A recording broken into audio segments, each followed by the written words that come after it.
거룩하신 삼위의 하나님께서 우리를 예배의 자리로 우리를 부르셨습니다. 이 시간 우리의 온 마음과 정성을 다하여 하나님을 예배하는 시간 되길 소망합니다. 우리 다 같이 자리에 일어나셔서 사도신경으로 우리의 신앙을 고백합니다. 전능하사 천지를 만드신 하나님 아버지를 내가 믿사오며 그 외아들 우리 주 예수 그리스도를 믿사오니 이는 성령으로 잉태하사 동정녀 마리아에게 나시고 본디오 빌라도에게 고난을 받으사 십자가에 못 박혀 죽으시고 장사한 지 사흘 만에 죽은 자 가운데서 다시 살아나시며 하늘에 오르사 전능하신 하나님 우편에 앉아 계시다가 저리로서 산자와 죽은 자를 심판하러 오시리라. 성령을 믿사오며 거룩한 공회와 성도가 서로 교통하는 것과 죄를 사하여 주시는 것과 몸이 다시 사는 것과 영원히 사는 것을 믿사옵나이다. 아멘.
자리에 앉으셔서 다 주의 크신 이름 높이며 다 주의 크신 이름 높이며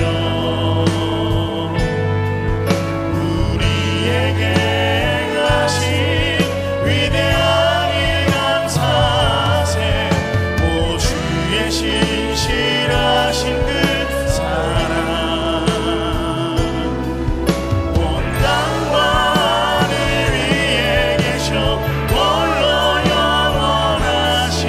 다시 한번 고백합니다. 다 주의 크신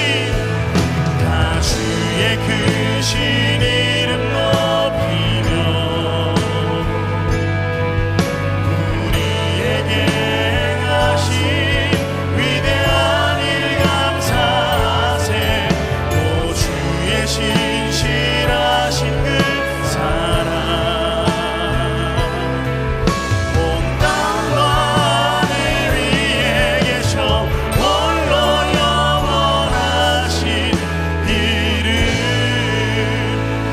하신 주님의 이름을 높입니다. 아멘.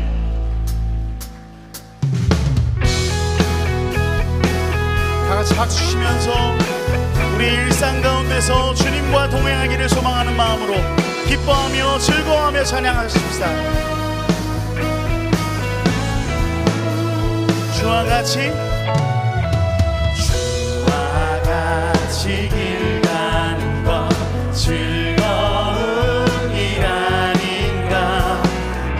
우리 주님 걸어가신 발자취 주와 같이 길 가는 것 주와 같이 길 가는 것 즐거운 일 아닌가.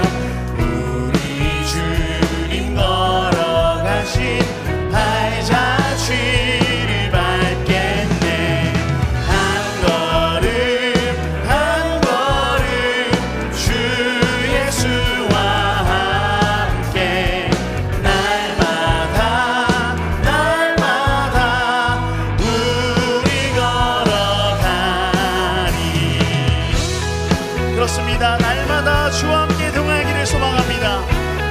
함께 고백합니다. 어린아이 같은 우리, 어린아이 같은 우리, 미련하고 약하나 주의 손에 이끌리어 생명길, 꽃이 피는 들판이나 꽃이 피는 들판이나 험한 골짜기라도 주가 인도하는 대로 주와 같이 한 걸음 한 걸음 한 걸음 한 걸음 주 예수와 함께 날마다 날마다 우리 걸어 한 걸음 한 걸음 한 걸음 한 걸음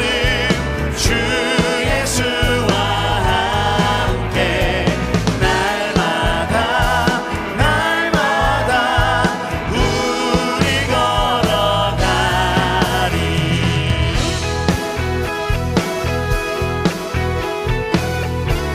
함께 고백합니다. 옛 선지자의 녹같이, 옛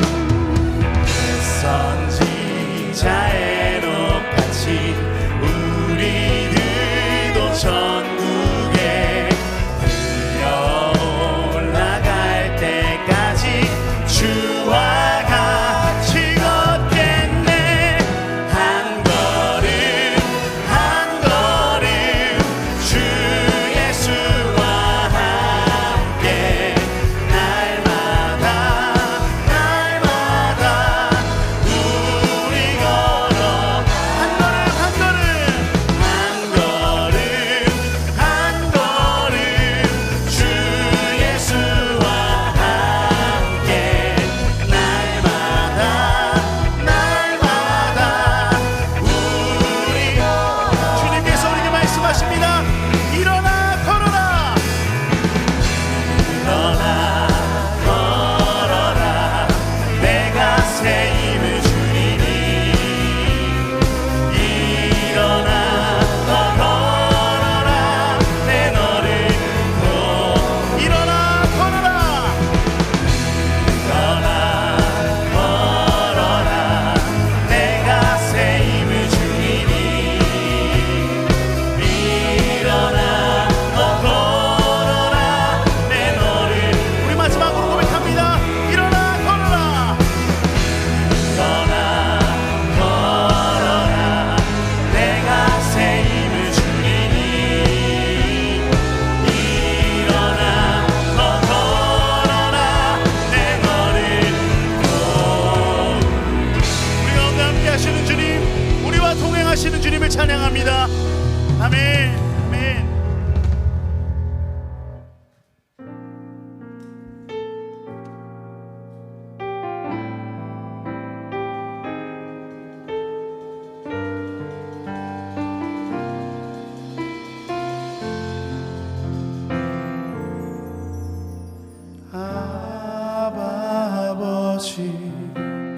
아바 아버지, 나를 안으시고 바라보시는 아바 아버지, 아바 아버지, 아바 아버지, 나를 도우시고 힘주시는 아버지. 다시 한번 아바 아버지, 아바 아버지, 아바 아버지, 나를 안으시고 바라보시는 아바 아버지, 아바 아버지, 아바 아버지, 나를 도우시고 힘주시는 아버지. 주는 내 맘을 고치시고 볼 수 없는 상처 만지시네.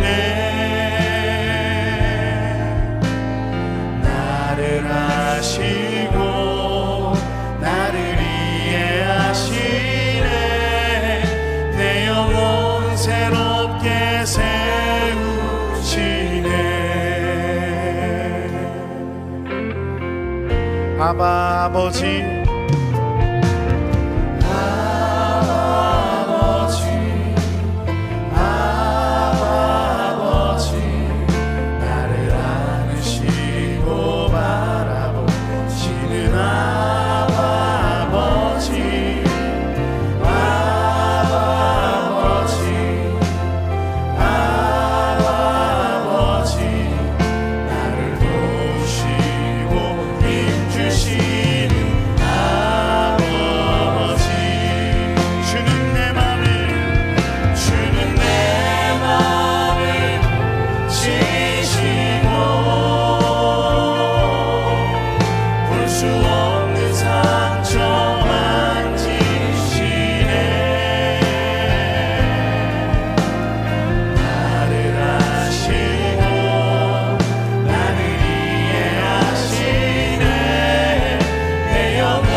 주와 함께 동행하는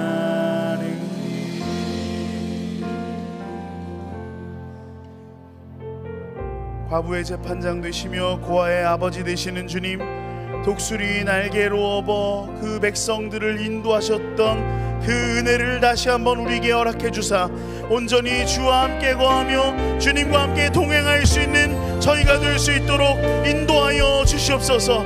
이와 같은 간절한 기도의 제목 가지고 주의 이름 부르며 기도하면서 나아갑니다. 주여, 주님 감사합니다. 주님, 우리에게 다시 한번 더 우리의 주님을 경험하며 그 나의 아버지를 온전히 주의 그 은혜 가운데 거하며 그 나의 아버지를 아버지라고 고백할 수 있는 귀한 은혜를 허락하여 주시옵소서. 아바 아버지, 우리에게 함께하여 주셔서 온전히 주와 함께 거하며 주의 날개 아래에서 주의 품 안에서 나의 아버지를 향유하고 나의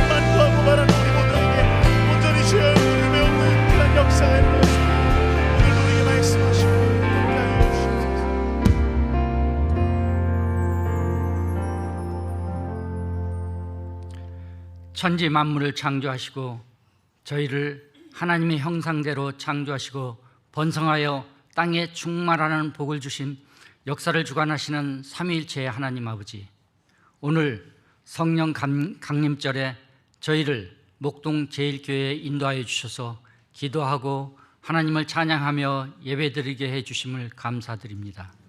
이 시간 저희가 세상에서 살아가며 먼저 하나님의 나라와 그 의를 구하지 못하여 세상 중심의 삶을 살아왔음을 고백하고 회개하오니, 오순절에 임하셨던 성령님께서 오늘 이 시간 이 자리에도 충만히 임재하셔서 그리스도의 보혈을 옷을 입혀서 성경을 보게 하시고 영적 민감성을 회복하게 하셔 하나님 만남의 경험하는 복을 주시옵소서.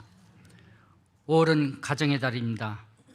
자녀들을 사랑으로 보살피게 하시옵소서.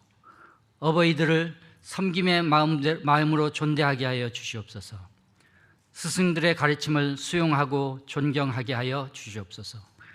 둘이 하나가 되어 가정의 중심이 되는 부부가 삼위일체의 하나님을 본받아 서로 존중하고 배려하며 지혜롭게 사랑을 표현하게 하여 주시옵소서. 우리 교인들이 모두 하나님의 자녀임을 기억하게 하시고 하나님을 함께 찬양하고 하나님의 은혜에 감사하며 서로 위로하고 격려하며 신앙적 성장에 기하여 모든 영광을 하나님께 올려드리는 교회 되게 하여 주시옵소서. 지금 우리의 삶은 전쟁과 국가나 단체나 개인이나 자기 중심적 처신으로 체제가 무너지고 갈등이 커지고 있으며 어려워진 경제 상황으로 육체적, 정신적 질병으로 사회적, 관계적 어려움으로 고통받는 이웃들이 있습니다. 간절히 기도하오니 고난과 고통에 대한 보호의 갑옷을 주셔서 승리의 삶을 살게 하여 주시옵소서. 김성근 담임 목사님께 성령 충만케 하셔서 인격적으로 예수님을 닮아가며 좋은 성품으로 세상 가치보다는 하늘의 영적 가치를 추구하는 하나님의 귀한 종으로서 목동 제1교회를 잘 이끌어가게 하여 주시고 GMS 이사장 선거에서도 하나님 뜻에 합당한 결과 있게 하여 주시옵소서. 또한 교육자들과 모든 성도들에게도 성령님께서 함께 하시고 은혜 주셔서 서로 존중하여 경청하고 공감을 표현하며 온유한 태도로 덕 있는 말로 지혜롭게 위로하며 격려하게 하여 주시옵소서. 주일학교에 복 주시어 우리 자녀들의 기도와 말씀으로 잘 양육되어서 하나님의 자녀로서 거룩한 삶이 생활에 나타난 좋은 그리스도인으로 성장하여 우리의 미래가 기독교 중심의 사회 되게 하여 주시옵소서.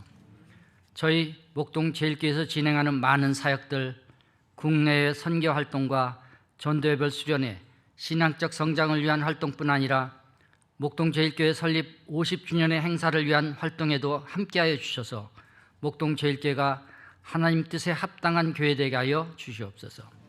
오늘도 섬김의 마음으로 올려드리는 찬양팀과 성도들의 찬양과 시원성 찬양대의 진정성 있는 아름다운 찬양으로 홀로 영광 받으시옵소서. 성낙원 목사님께서 말씀 전하실 때 성령님께서 함께 하시고 저희 성도들의 귀와 마음을 열어주시어 목사님의 말씀을 우리 가슴에 간직하고 삶에 적용하게 하셔서 예수님과 동행하며 올바른 섬김을 실천하는 성화의 삶 살게 하여 주시옵소서. 주일학교 선생님들, 차량, 안내, 미디어, 재정뿐 아니라 보이지 않는 곳에서 오늘 예배를 위해 섬기는 많은 손길들을 기억하여 주시옵소서. 이 모든 말씀 우리를 구원하신 예수님의 이름으로 기도드리옵나이다. 아멘.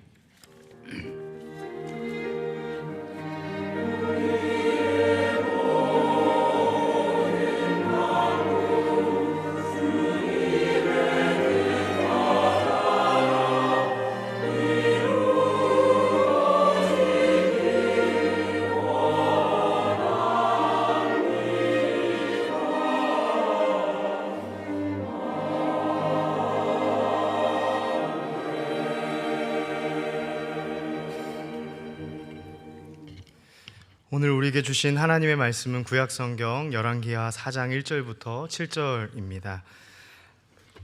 우리 한 절씩 교독하여 읽되 마지막 7절은 합독하여 읽겠습니다. 제가 먼저 읽습니다.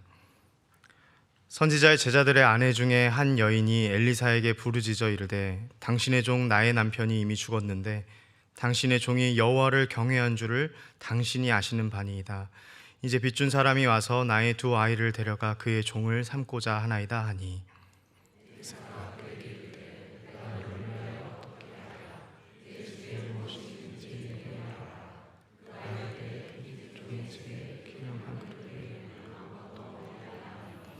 이르되 너는 밖에 나가서 모든 이웃에게 그릇을 빌리라. 빈 그릇을 빌리되 조금 빌리지 말고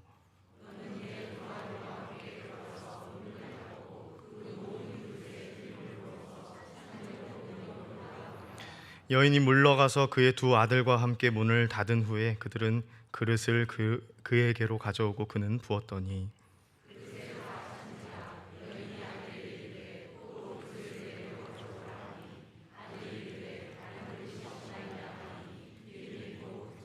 함께 있습니다. 그 여인이 하나님의 사람에게 나아가서 말하니 그가 이르되 너는 가서 기름을 팔아 빚을 갚고 남은 것으로 너와 내 두 아들이 생활하라 하였더라. 아멘.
오늘 처음 교회에 오신 여러분을 진심으로 환영합니다.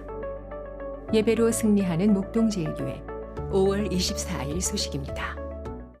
첫 소식은 교회 설립 50주년 기념 설문조사 안내입니다. 목동제일교회 설립 50주년을 맞아 우리 교회의 미래 비전에 대한 성도님들의 의견을 듣고자 설문조사를 실시합니다. 이번 설문은 앞으로의 교회 사역 방향을 세워가는데 귀한 자료로 사용될 예정입니다.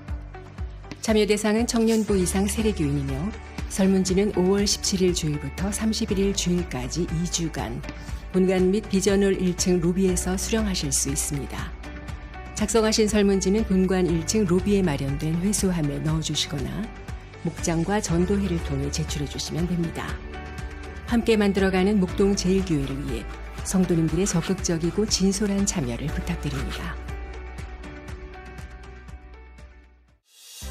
다음은 주일학교 방문 설교 안내입니다.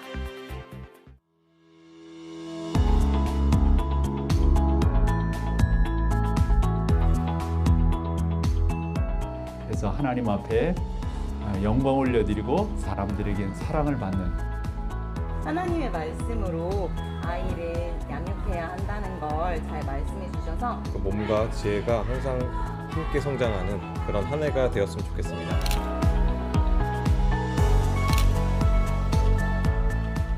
우리 친구들이 하나님께 그리고 많은 사람들에게 사랑받는 그런 친구들이 되었으면 좋겠어요. 다음에 또 오시라고 할까요?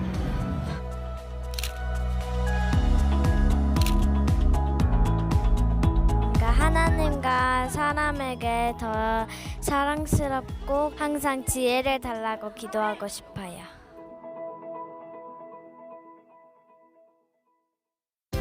MDC 주요 단편 소식입니다.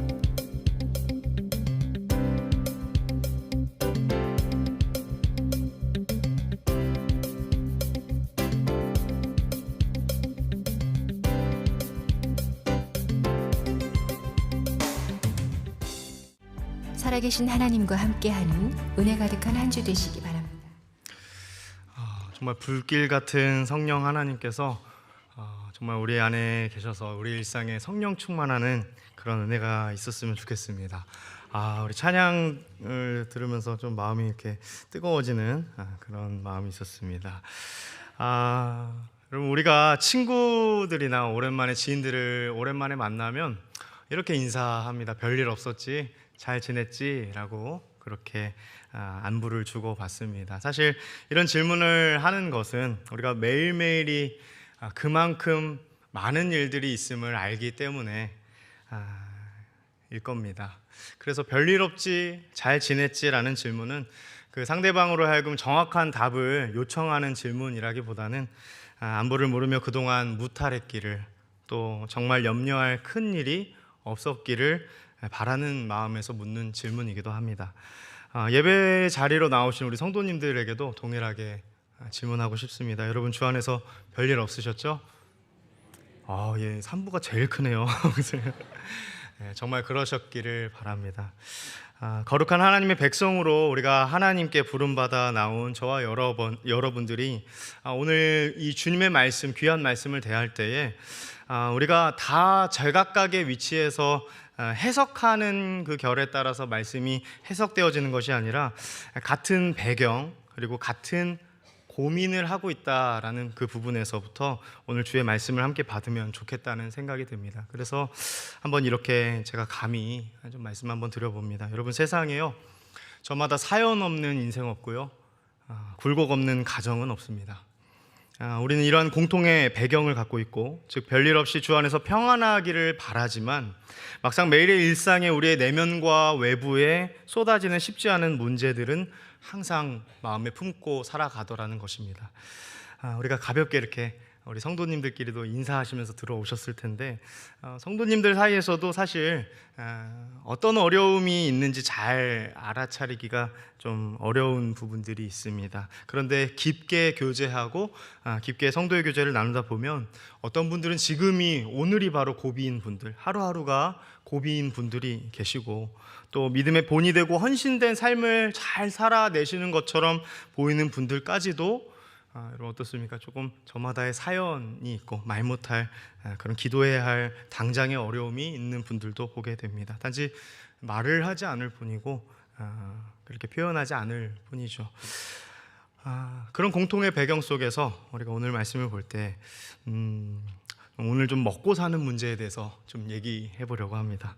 유진 피터슨 목사님은 가장 영적인 사람이 가장 현실에 단단히 발을 딛고 있는 사람이다 라고 그랬습니다. 굉장히 공감이 되는 말입니다. 우리는 육신과 정신, 우리의 마음을 분리할 수 없고 마치 현실과 동떨어져서 우리가 신앙생활을 영위하거나 삶을 살아갈 수 없습니다. 그러한 의미에선 먹고 사는 문제는 철저히 중요한 문제요, 또한 영적인 문제입니다.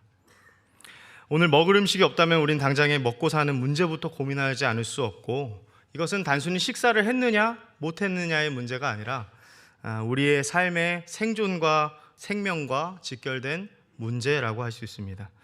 여러분들이 많이 오늘 이렇게 주일을 고대하면서 기대하면서 이 자리에 오시고 시간의 일부를 떼어서 하나님께 거룩히 내어드린 것만큼 여기가 참 중요한 시간이고 하나님께 찬양하고 기도하고 말씀을 듣는 시간이 중요한 만큼이나 먹고 사는 문제로서 주중에 살아가는 일상 역시 더욱더 나의 날 것 그대로를 하나님 앞에 독대하며 바라보아야 하는 영적인 자리라는 것입니다. 그러니 여러분, 이 먹고 사는 문제를 우리는 종종 어떤 경우에는 많이 축소시키거나 마치 아무것도 아닌 것처럼, 마치 신앙이 좀 없는 사람처럼 치부하는 경우가 있습니다. 그것 또한 영적이지 못한 겁니다. 다름 아닌 우리가 발딛고 살아가는 이 평범하고 때로는 이 고단한 일상을 허용하시는 하나님, 그 하나님이 다름 아닌 그 일상에서 우리를 만나주시기 때문입니다. 바라기는 특별히 오늘 먹고 사는 문제로 또 그리스도인으로 더욱 고민이 많을 이들이 우리 성도님들이 행여 계시다면 바라기는 오늘 일상을 주목하시는 주께서 주시는 위로와 도전을 얻으시길 예수님의 이름으로 축원드립니다.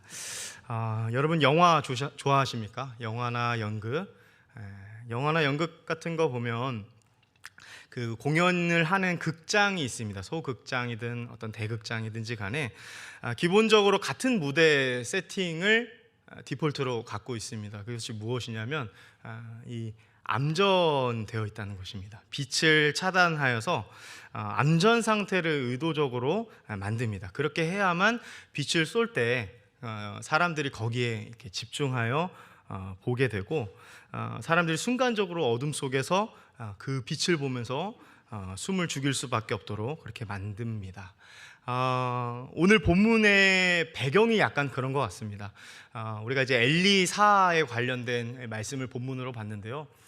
이 엘리사는 사실 그 앞에 활동했던 선지자인 그의 스승인 엘리야를 같이 좀 병행해서 보시면 좋습니다. 이 엘리야랑 엘리사가 활동한 주전 8세기가 약간 비유하자면 약간 암전, 의도적으로 차단된 암전 상태와 같은 그런 어두운 모습을 비추고 있다는 것입니다. 왜 그런가 하면 사실 여러분 우리가 열왕기에 관한 말씀을 읽었습니다. 왕들에 대한 이야기입니다. 근데 지금 왕을 주목하고 있나요? 그렇지 않습니다. 선지자에 관한 이야기를 주목하고 있죠. 그러면 왜 왕의 이야기에서 갑자기 선지자의 이야기를 주목하고 있을까? 우리가 보면은 이 지도자인 왕이 하나님의 말씀으로 율법으로 잘 백성들에게 선한 통치, 하나님의 정의와 공의를 나타내는 그런 통치를 잘 했어야 했는데, 그리고 우리가 이제 역대기나 이 열왕기 같은 말씀을 읽어보면 좀 지치는 게 있죠. 어떤 지침이 있습니까? 죄송합니다. 좀 속된 말로 너무 바보 같은 짓을 계속 반복하는 거예요. 계속 하나님 말씀을 따르지 않고 하나님 말씀을 순종하지 않고 어떻게 합니까? 자기 옳을 길로 자기가 하고 싶은 대로 행동하는 그런 모습을 비추더라는 것입니다. 그 중에 하나가 외교 정책이었습니다. 외교 정책. 세상의 다른 나라들도 하는 것처럼 의례 똑같이 한 것이겠지만 어떤 외교 정책을 펼쳤죠? 다른 동맹국과 이 정략 결혼을 함으로써 이제 외시를 잘 공고히 하는 거죠. 그러다 보니 결혼을 그렇게 정략 결혼을 하면 거기서부터 우상이 같이 들어오는 겁니다. 그 중에 하나가 이제 이세벨과 같은 여자였죠. 사람들이 하나님 말씀을 듣기보다는 무엇을 더 따릅니까? 풍요. 점점점 어렵고 살기 팍팍하고 막막한. 사실 여러분 이 암전 가운데서는 사람들의 그 말씀대로 살지 않으로 인한 이 거대한 사회 안에서의 펼쳐지는 구조적인 악도 있었던 것입니다. 그 안에서 점점점 바알에게 엎드림으로 풍요를 쫓게 만드는, 왕들이 왕의 역할을 제대로 하지 못해요. 백성들은 망가지고 불의와 폭정으로 점점 어떻게 합니까?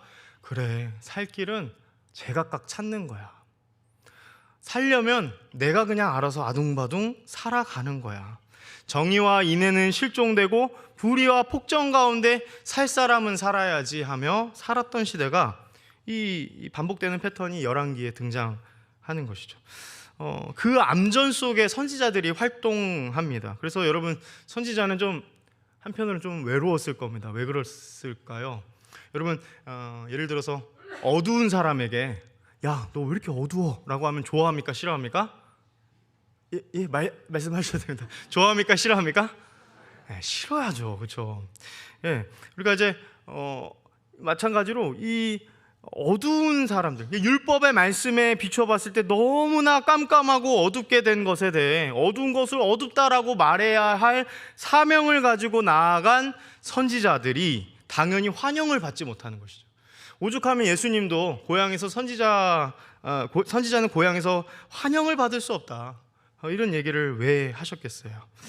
그러니까 여러분, 그러한 배경 속에서 오늘의 말씀을 좀 들어가 보면 굉장한 은혜가 있습니다. 어찌 보면 사람들 눈에 걸출한 왕들의 이야기를 잠깐 제쳐두는 거예요. 그리고 나서 우리더러 주목하게 하는 게 어떤 사람입니까? 심지어 이름도 모를 한 선지자의 제자의 가정을 주목하고 있습니다.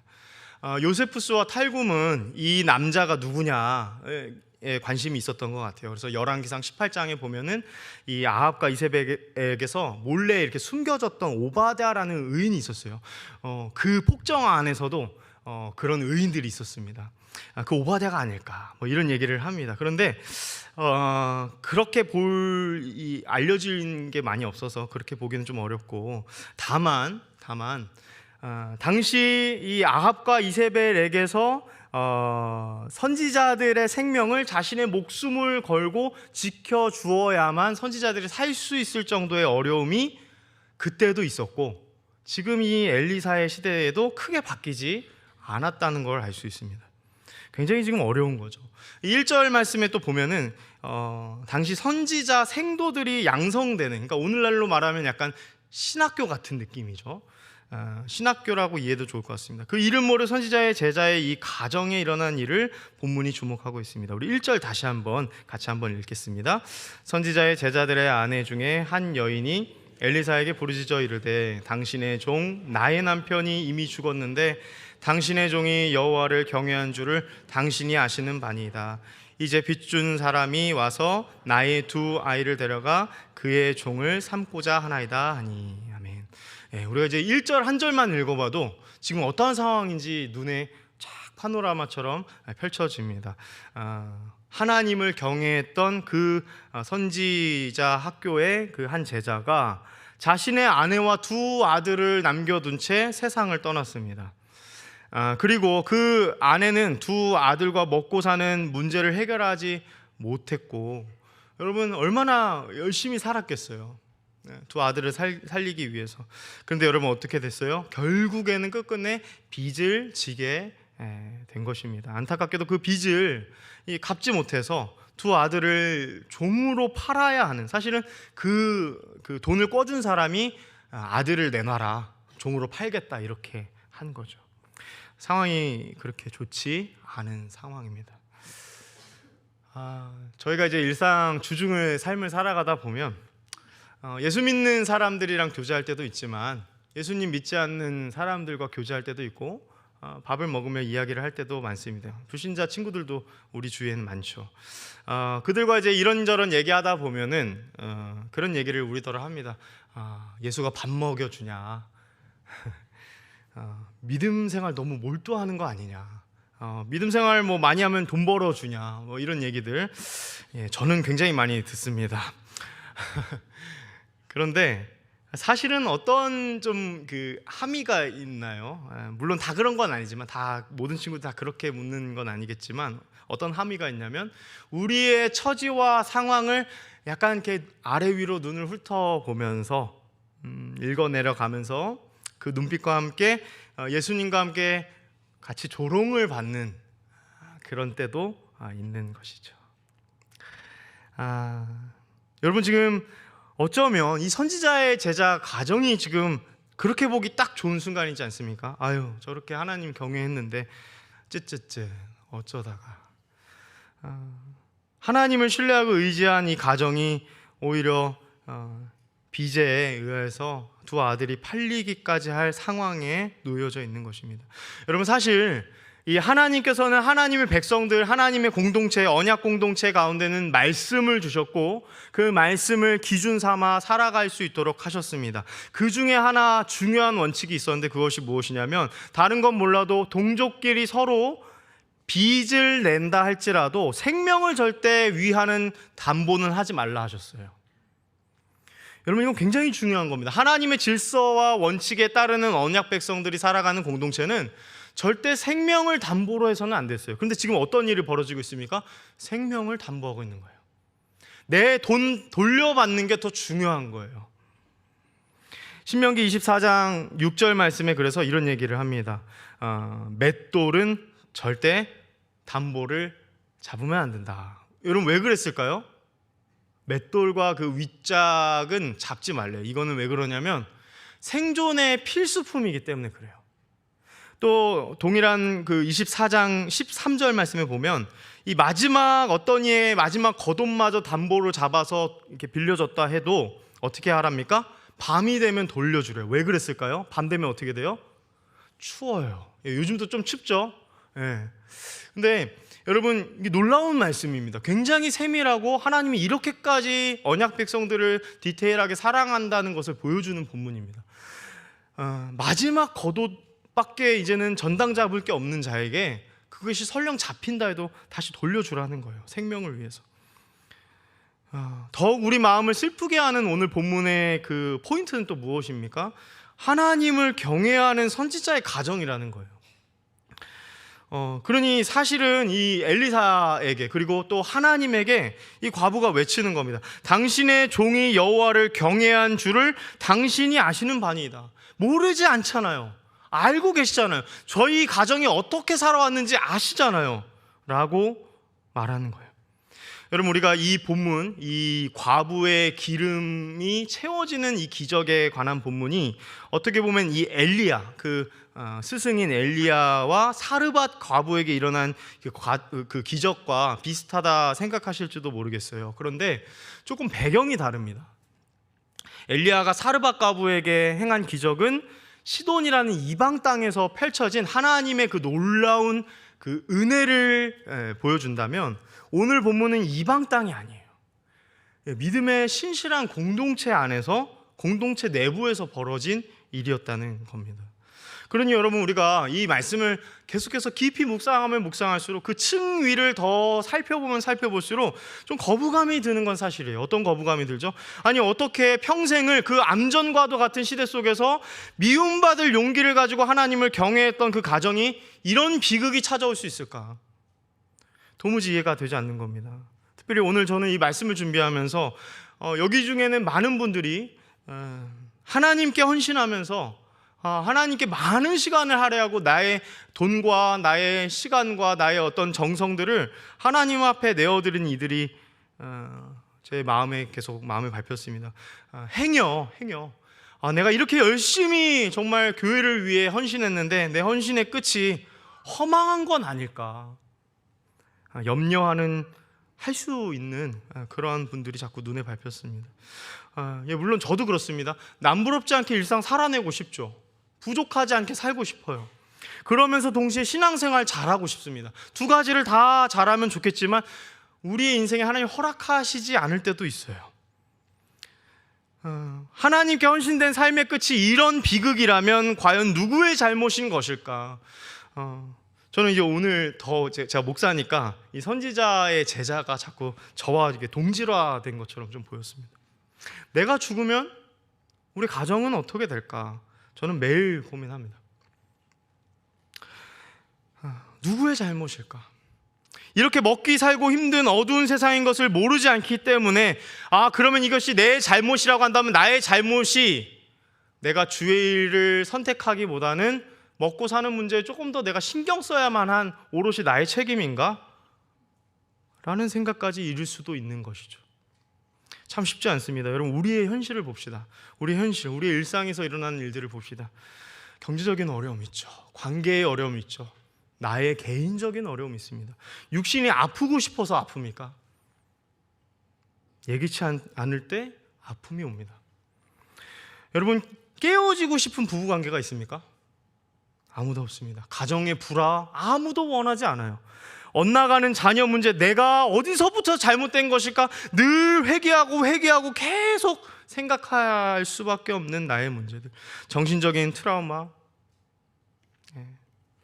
여러분, 우리가 계속 비교하고 싶지 않아도 자꾸 내가 먼저 비교하게 되는 나의 비교의식, 도무지 끝날 기미가 보이지 않는 우울증과 번아웃들은 우리가 아무리 애써 숨기고 싶다 해서 숨겨지는 게 아니라는 것이죠.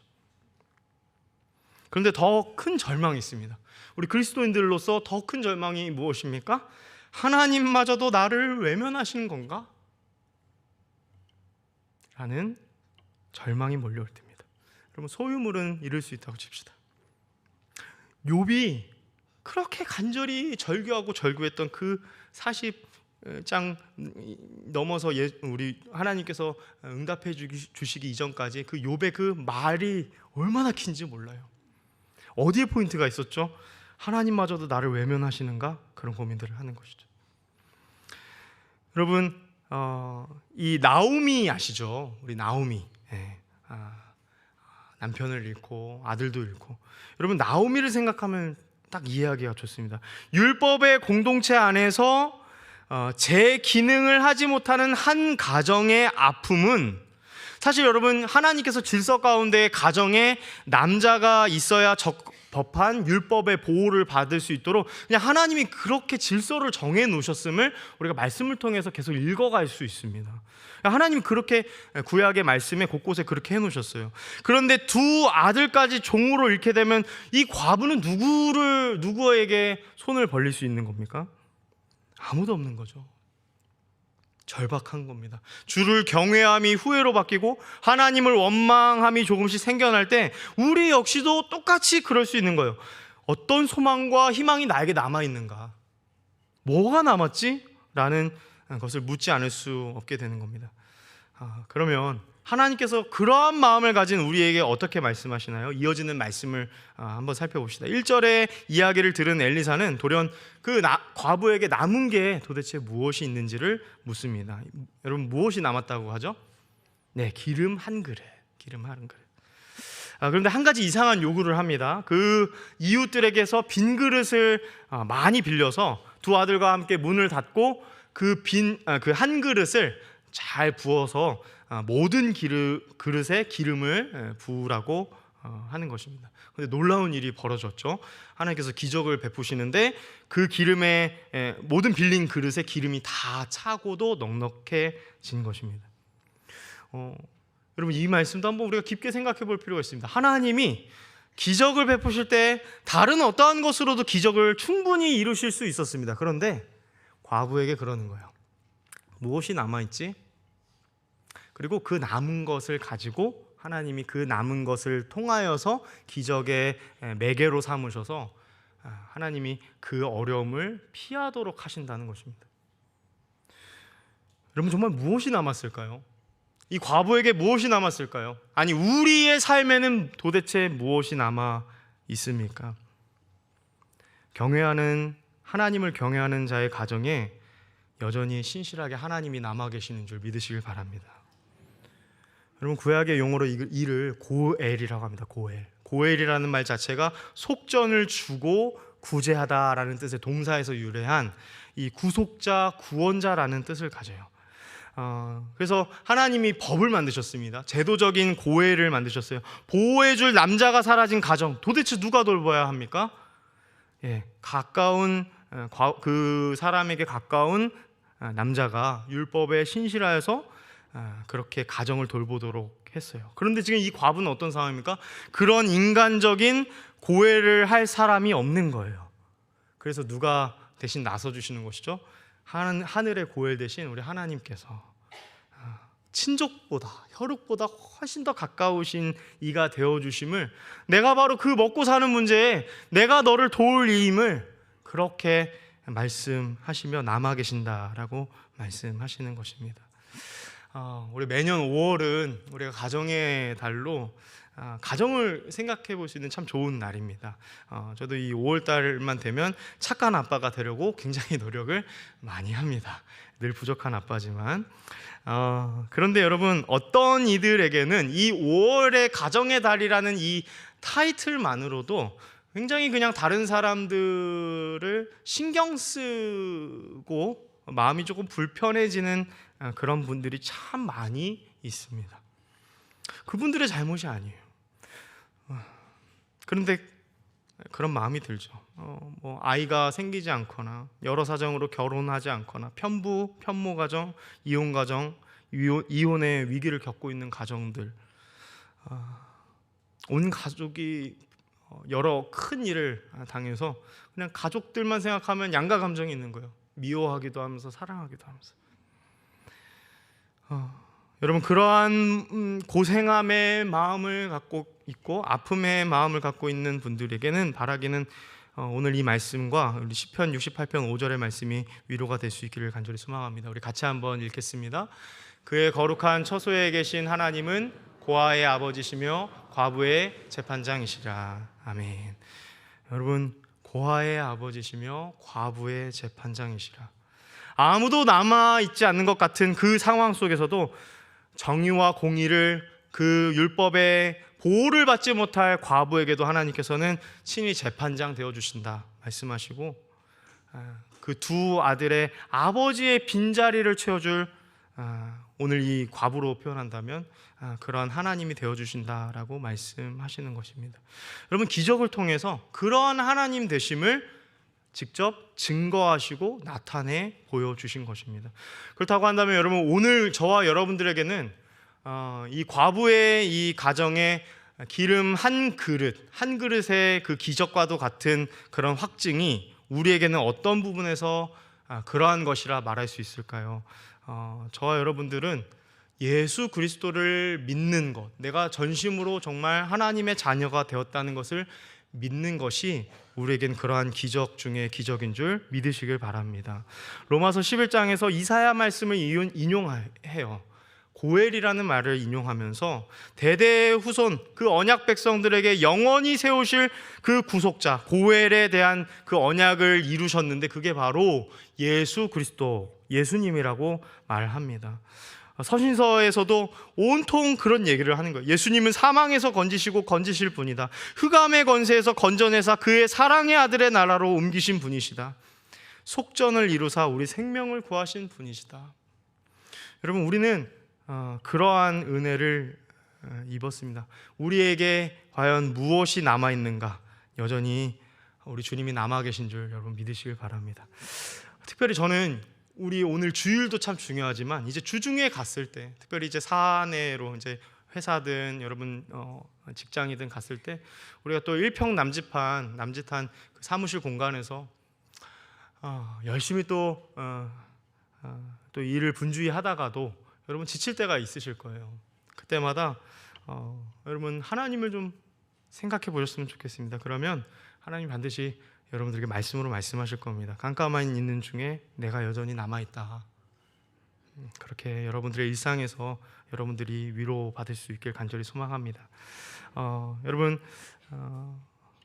세 번째입니다. 여러분, 과부의 그 이후의 이야기를 좀 주목하고 싶습니다. 우리 7절을 같이 한번 읽겠습니다. 그 여인이 하나님의 사람에게 나아가서 말하니 그가 이르되 너는 가서 기름을 팔아 빚을 갚고 남은 것으로 너와 내 두 아들이 생활하라 하였더라. 아멘.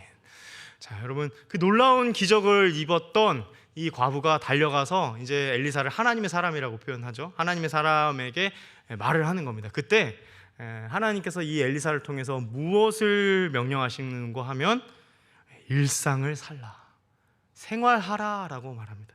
여러분, 우리가 큰 어떤 은혜를 입었을 때 그래, 너 이제 내가 이렇게 해줬으니까 그거 갚으면서 평생 살아, 이렇게 할 수도 있잖아요.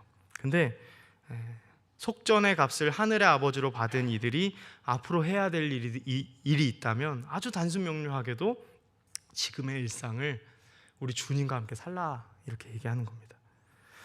여러분, 저는 이 본문이 이 입양이라는 교리가 있습니다. 우리 구원의 여러 가지 언어 중에 입양이라는 단어가 있어요. 하나님이 우리를 속전하시고 거기서 그냥 구원의 티켓만 주는 것이 아니라 하나님의 양아들, 하나님의 그 양자로 삼으셔서 우리가 그 아들, 그 딸, 하나님의 사랑하는 자녀로 살아가는 것, 그 구원의 놀라운 은혜를 입양으로 표현을 합니다. 그게 조금 겹쳐서 보이더라고요. 왜 그런가 하니 이 두 아들이 사실은 이제는 그 빚에 의하여서 종으로 팔려갈 뻔했던 그 인생이 이제는 그렇게 하지 않아도 하지 않아도 되게 되었잖아요. 근데 그때 똑같은 일상을 또 살았을 거예요.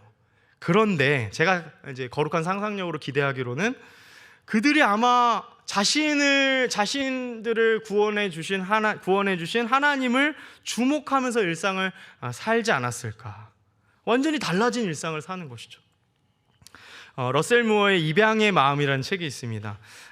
이 러셀 무어라는 분이 러시아의 국적을 가지고 있는 두 아이를 입양하면서 하나님께서 우리를 그렇게 독생자 아들을 내어주시고 우리를 입양하심이 이러한 은혜겠구나라는 걸 잘 풀어서 설명한 아주 좋은 책입니다. 근데 그 책에서 이런 얘기를 합니다. 제가 한번 읽어드리겠습니다. 예컨대 그의 아버지는 그 이제 입양하는 자녀의 친아버지를 말합니다. 그의 아버지는 살인자에 어머니는 마약 중독자로 아무도 입양을 원하지 않던 그 아이를 당신이 입양해 왔다고 치자. 그런데 그 아이 역시 종종 그의 부모와 같은 공격적인 성향을 보일 때 당신의 친자식을 당신은 과연 입양아와 함께 둘 수 있겠는가? 과연 그 아이를 친자식과 동일하게 당신은 사랑할 수 있겠는가? 라고 묻습니다.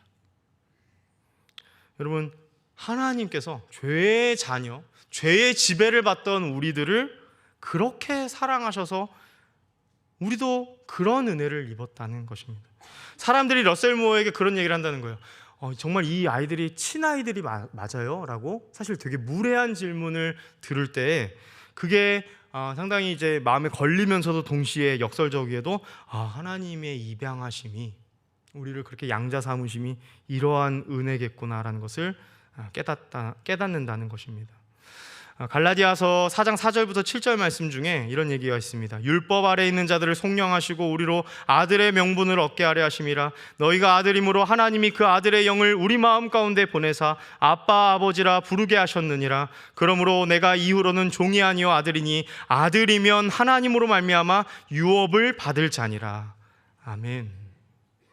여러분, 우리 하나님은 멀리 계신 것 같아 보여도 가까이에 계십니다. 친밀한 분이십니다.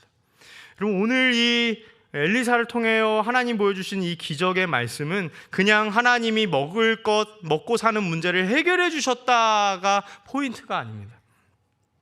하나님이 친히 고해일이 되어주시고 구속자가 되어주셔서 너무나 가까이에 계신 분으로 우리를 사랑하셨다라는 말입니다.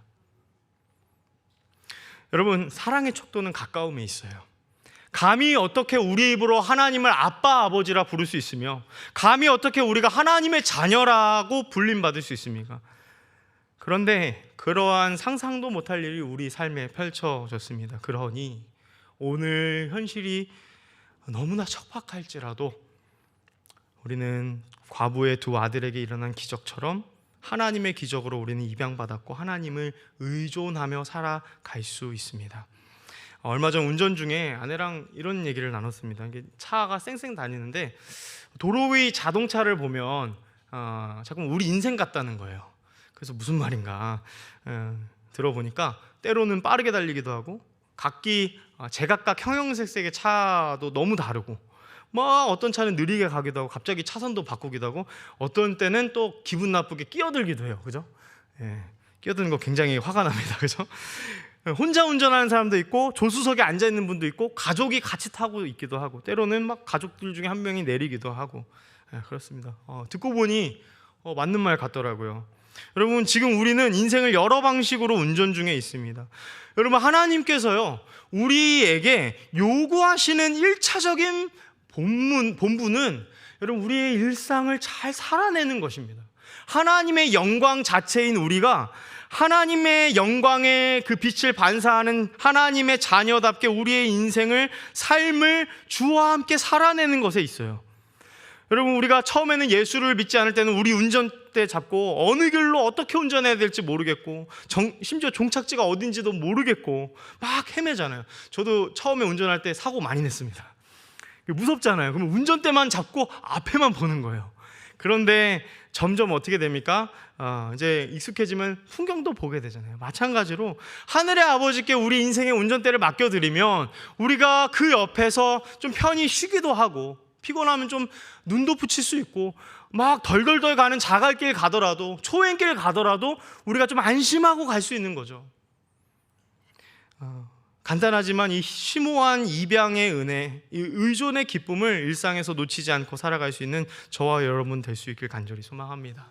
말씀을 맺습니다. 우리 그리스도인들에게 있어서 삶에 가장 바뀌지 않는 부분, 저 포함해서요, 가장 취약한 부분이 어디 있습니까? 주중에 우리 일상입니다. 여러분, 일상도 하나님이 구속하신 줄 믿으시길 바랍니다. 이 생명과 직결된, 먹고 사는 이 문제, 이 생명과 직결된 우리의 주중이 끝까지 바뀌지 않는 구역이 되어서는 안 되겠습니다.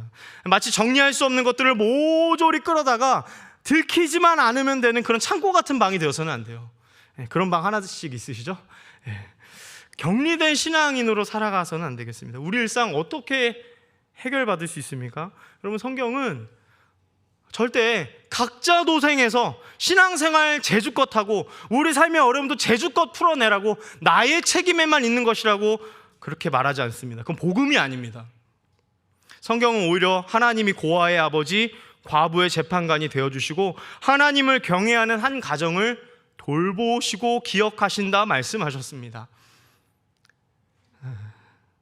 하나님이 경외하는 자들의 일상을 돌보신다는 겁니다. 그러니 여러분, 이 말이 부디 아무것도 하지 말고 손 놓으라는 그런 해석의 방향으로 가지 않기를 원합니다.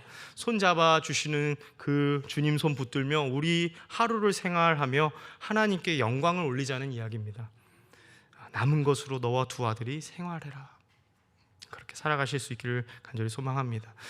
마지막으로 권면드립니다. 여러분, 교회로서 우리 교회에게 부탁드립니다. 먹고 사는 문제의 필요를 교회 안에서도 나누십시오.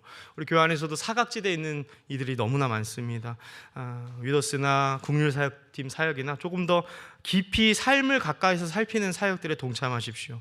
목장과 전도에서 탈진하고 힘들어하는 그 도움이 필요한 지체들을 환난 중에 돌보아주는 참된 경건이 우리 안에 있기를 원합니다. 여러분, 회사 안에서도 주중에서 그 공동체 안에 복음으로 함께 무장할 동역자가 되어주시길 바라고, 그들의 쉴 그늘이 되어주시길 간절히 소망합니다. 그래서 우리의 빈 그릇을 매일의 양식으로 채우시는 하나님의 넉넉함을 따라서 우리가 또한 하나님의 그 일하시는 손과 발이 되어서 하나님의 남아 계심을, 우리와 함께 계심을 또 우리가 나타내는, 우리 일상이 거룩함으로 변모되어 하나님을 노래하는 일이 많아지길 간절히 소망합니다. 우리 다 같이 일어서서 우리 마지막 찬양으로 주 앞에 나아가십시다.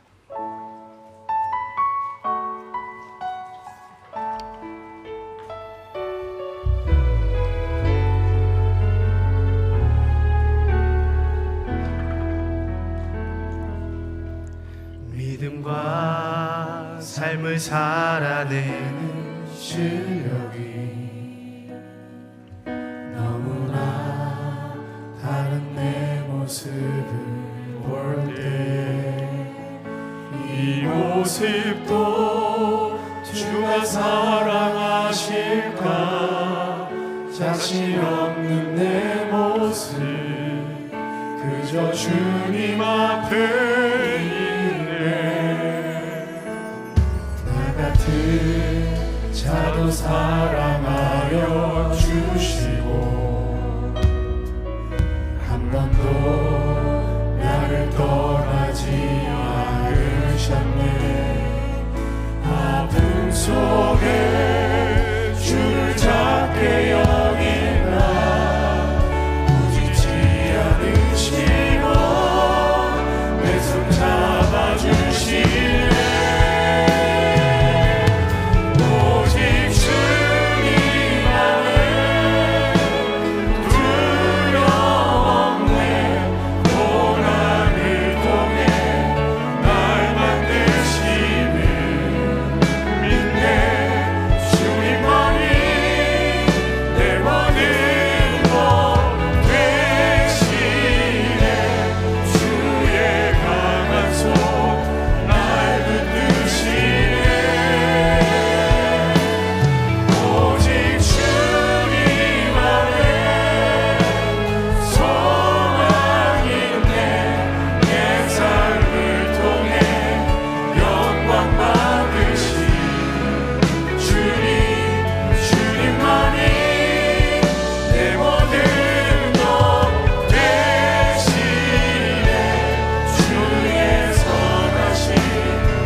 전능하신 아버지 하나님, 필요 적절하게 도우시고 시시때때로 위로하시며 격려하시며 안아주시는 주님이신 것을 지난 시간들을 통하여 경험함으로 고백하게 됩니다. 하나님, 우리 사랑하는 성도들 예배자로 섰사오니 예배를 받으시기에 기뻐하시는 주여, 위로하시고 격려하시고 주님 안에 승리할 수 있도록 인도하여 주시옵소서. 더러는 내가 내 안에 있는 나를 바라보며 실망할 때도 있지만, 그러나 그 실망을 뒤로 하고 하나님이 나를 사랑하시는 그 사랑이 얼마나 큰지를 깨닫기에 앞으로 나아가게 되는 줄로 믿습니다. 하나님, 우리 사랑하는 성도들 보호하시고 인도하시고 지키시고 함께 하셔서 자녀들이 복되게 하시고 하시는 일들마다 주의 은혜를 경험케 하옵시며, 하나님이 나의 하나님 되심을 간증하고 찬양하고 영광 올려드리기에 부족함이 없도록 성령 하나님 이 또한 인도하여 주옵소서. 얼마 안 있어서 우리의 리더를 뽑게 되는 선거가 있습니다. 저희의 한결같은 소망과 기도는 아버지여 긍휼히 여겨 주셔서 성경에 분명한 성경이 가르치는 것에 온전한 리더들이 선택되기를 소망하오니 주님 은혜를 베푸시고 인도하여 주시옵소서. 이제는 우리 주 예수 그리스도의 놀라우신 은혜와 아버지 하나님의 그 크신 사랑하심과 성령 하나님의 인도 역사 교통 충만케 하심이 귀한 여러분 가운데 이제로부터 영원토록 함께 계실지어다. 아멘.